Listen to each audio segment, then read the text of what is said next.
Let's just say Interstate 5 going over the Columbia River has problems. It's old. Can you imagine what a 1917 bridge would look like in Michigan? Northbound I-5 slows headed up towards the Interstate Bridge. There's bad traffic jams, which means more people crash into each other, and it doesn't sit high enough for some tall boats. So when one wants by, ding, ding, ding, the whole bridge deck lifts over 100 feet up in the air. And if you happen to have the misfortune like Sean Bates here, and just happen to be driving on I-5 at just the wrong time.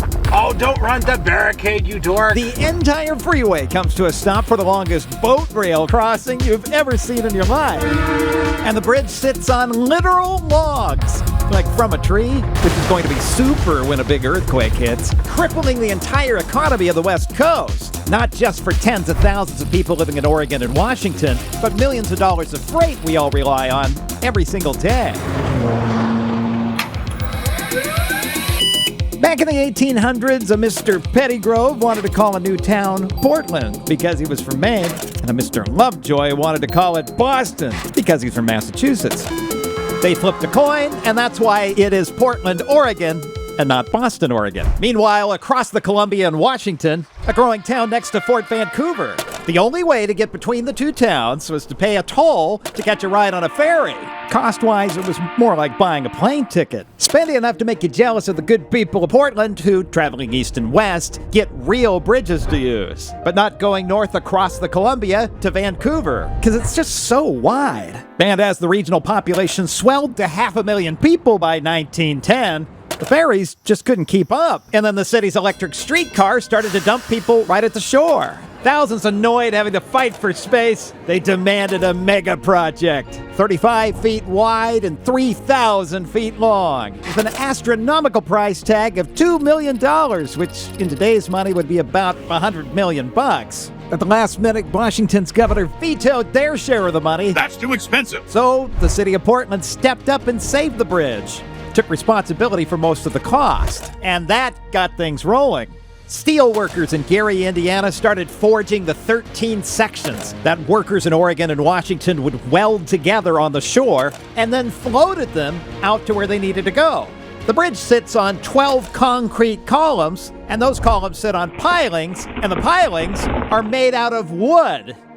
And logs are a bad idea near the Cascadia Fault, which the last time it sneezed on January 26, 1700, it was a 9.0. And seismic engineers say the soil sitting underneath these columns that hold up the bridge, it's liquefaction soil. It's going to liquefy in the big earthquake. The state of Washington has modeled what all that shaking might do to the Interstate Bridge. Nobody knows when that'll be, but it won't be great. But that's for future Portland to worry about. It's 1917, and this is the Pacific Northwest's first ever Megaproject. Vancouver's mayor declaring this the biggest day in the city's history. And as the last ever ferry steamed away back for Portland, thousands are free to choose when they wanted to travel and pay a much lower road toll instead. And instead of it going into some boat guy's pocket, it's paying off the cool new technology. Like this huge bridge lift that literally lifts up part of the bridge to get it out of the way of ships that are too tall to pass underneath. From the water level of the Columbia River to the bottom of the bridge, that's less than a 4-story building, and most cargo ships are taller than that. But these big towers here lift the entire bridge deck up over 130 feet more, so ships can pass underneath. Engineered so well that when the bridge is lowered, cars can smoothly zoom along at freeway speed. That's the expansion joint, the line where the bridge doesn't move and the bridge lifts up and down. Hypothetically, if I kept standing here when a ship showed up, I would go up in the air 100 feet, and then I'd come back down and get a ticket. Hope you enjoyed the view from jail. Powering the lift, two 75 horsepower motors, 475 volts, turning pulleys and cables to lift the two 600-ton counterweights. There's one in each tower, two for each bridge.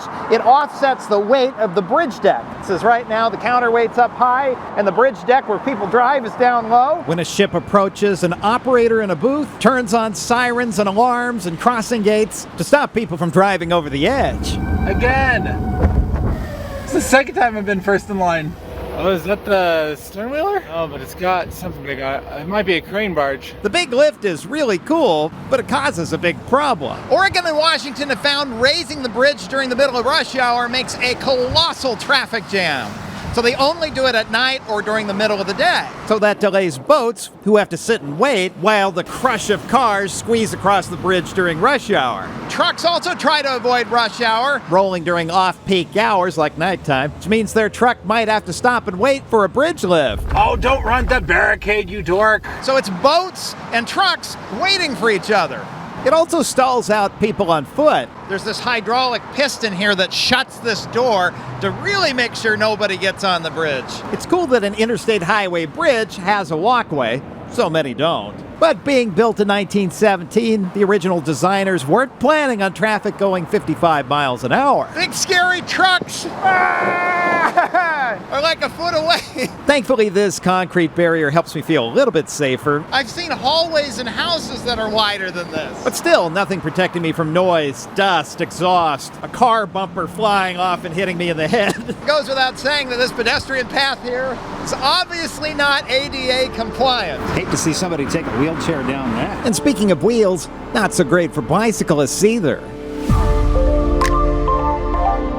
The original bridge was just this span, and even by World War II, which was quite a while ago, the bridge was beginning to be old back then. This guy had already made an entire career working the bridge. By 1948. You know, for something that's been sitting out in the rain for over a century, this is in a lot better shape than I would have expected. Probably because it's been in Oregon.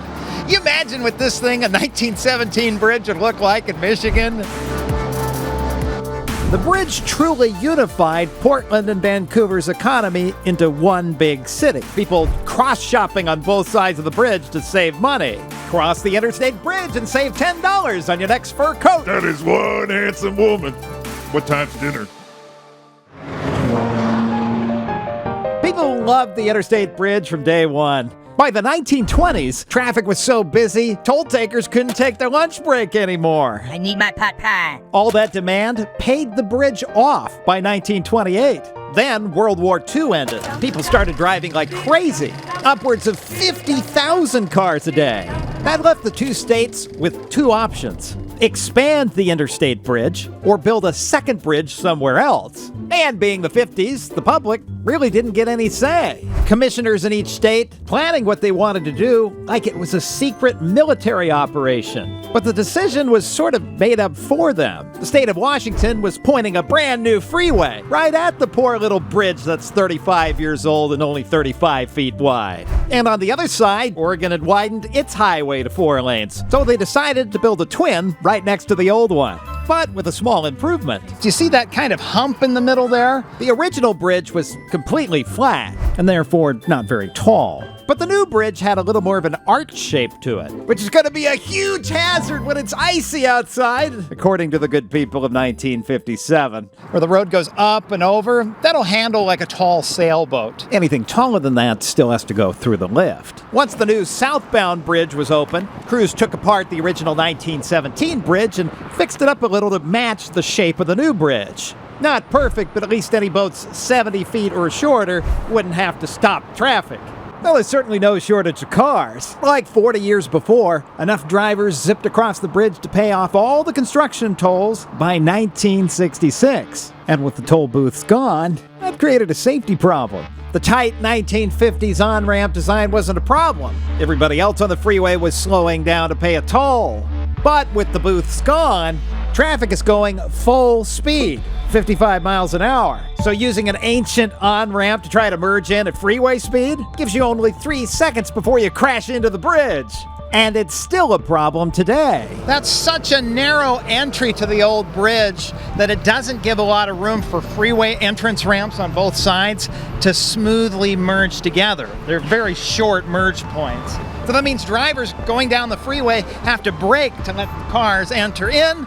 Braking causes people to slow down, and it causes a traffic jam that goes back for miles and miles and miles. It also causes crashes. The bridge and the nearby interchanges see a crash rate about double what you'd see anywhere else in the region. Between the bridge itself and the interchanges on both sides, there are more than 300 car crashes in this stretch every year. That's about a crash a day. Combine that with no shoulder lane. Not only are there a lot of crashes, there's nowhere to put the crash when it happens. It makes a lot of rush hours a lot of fun. By the 70s, the two states had grown so much they were ready to talk about building a third bridge. These bridges were designed to handle about 5,000 cars per hour in each direction. But that was back when Portland and Vancouver were sleepy towns. From 1917 to 1958, the region's population had doubled, and it's more than doubled again since then. We can compare the population with bridge capacity. The first span in 1917, followed by the second span in the 1950s, and in 1982, they opened an entire second bridge for Interstate 205. This one was planned to be part of the interstate highway system, kind of a bypass of Portland and Vancouver. And part of that meant building a new 8-lane bridge across the Columbia River. That more than doubled the number of lanes crossing back and forth between Oregon and Washington, but growing population seems to be canceling that out.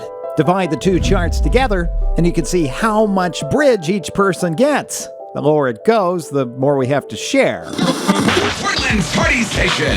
Jammin's my hip-hop station. Jammin' 95.5. In 2005, politicians and planners started to look at what they could do to make this crossing better.